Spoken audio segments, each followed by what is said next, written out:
Hello. Today we are making the Mood Fabrics Taos sewing pattern. We've already made it once into this pink, glorious, wonderful creation over here, but somebody left a comment on my video asking if I could get a closer look at the collar. So if you're confused and you need to know how to do the collar, I am here to help. I am here to help. Let me know if you need something else. Anyways, let's get into it.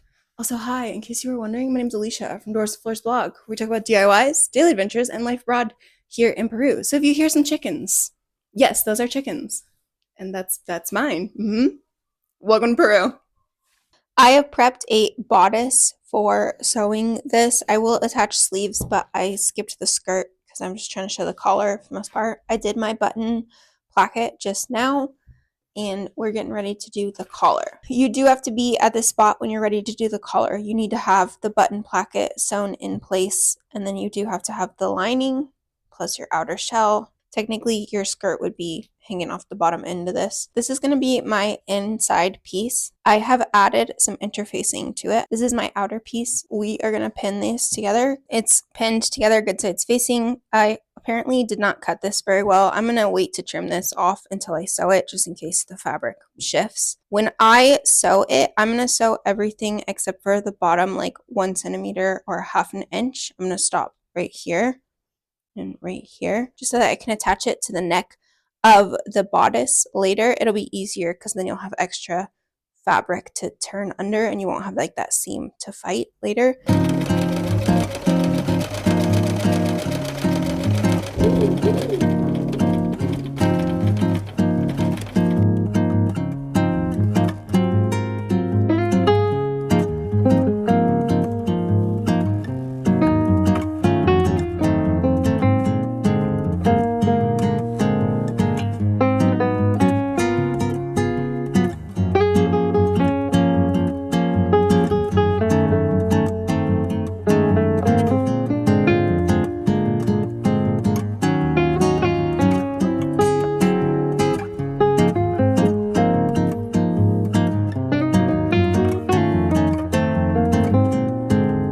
We are ready to attach it. So this is the inside, this is the outside.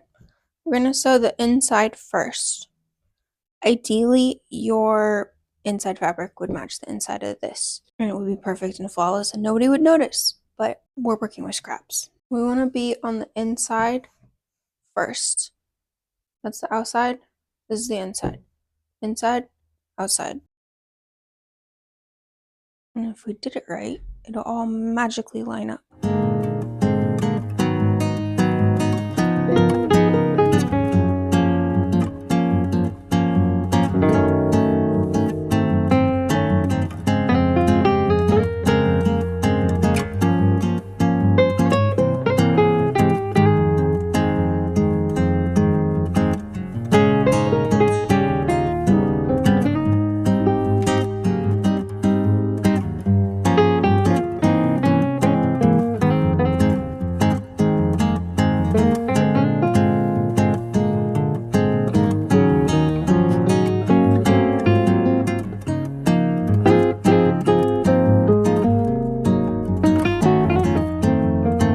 Then you want to sew only this layer. Make sure you pin this back or pull it back or anything, just to make sure that you do not sew the purple piece.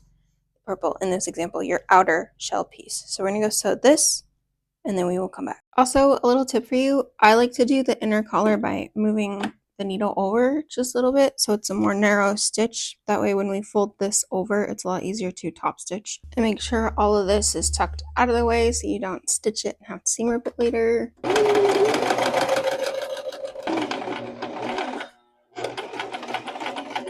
Before we sew the other side, I would definitely check and make sure that it's not too close to the edge. Mine looks kind of close to the edge and that the fabric is really fraying, so I'm probably going to go ahead and stitch it again and move my needle back. But if your fabric isn't fraying a whole bunch or it doesn't look like too close to the edge, then you could probably skip it. Okie dokie, it's all finished. And now for the final stitch. You want to fold this to this side and tuck it under.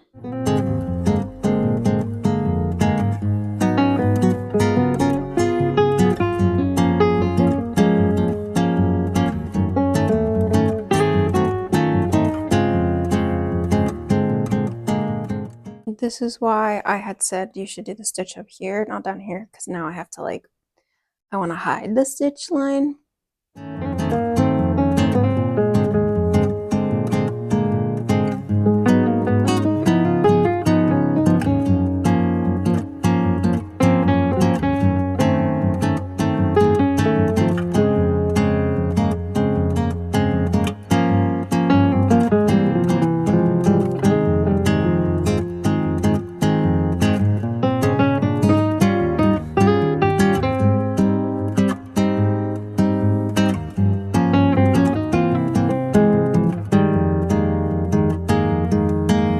Sometimes I have an issue when I sew this straight stitch that the fabric moves. This fabric's not stretchy, so it probably won't happen on this one. But if your fabric has even a little bit of elasticity in it, usually go in and just kind of stick a bunch of pins in here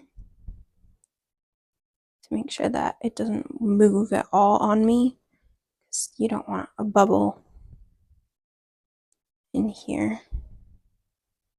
So all you need to do is sew your straight stitch here.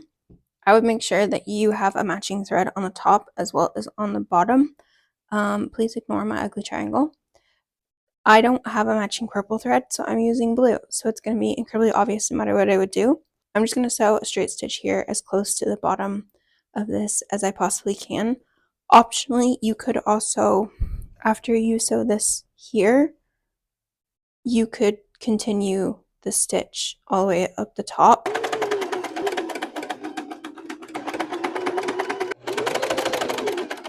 My stitch is not that cute. Would recommend sewing with the proper color. And, you know, don't go all wonky like I did. But there's your end result of the collar.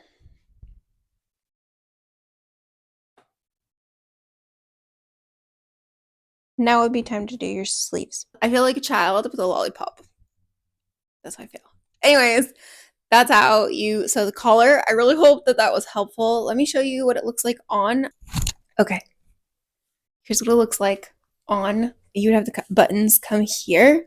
That's what in general it would look like. I would recommend, like I said, using a thread that actually matches so you don't have this whole crazy situation that I got going on with the, you can see the thread, but that's how it works. And I really hope that that was helpful to you. And please let me know if there's anything else I can show you that would be helpful. Also, in case you're interested in seeing how to turn the dress into a blouse, I bought a bunch of embroidered denim to kind of make this whole project again. I'm going to turn it into kind of a boxy fitted blouse instead of a dress. So it's going to be kind of similar to this. I'm still going to do the button up in the front. I'm going to do the same collar. I'm going to have sleeves and I'm going to add a pocket, but I'm going to be making a size that's a little bit bigger than me because I want a boxy fit. Anyways, that's what I'm going to do. So if you're interested in that, that'll hopefully be the very next video that I put out. Cheers. And I will catch you later.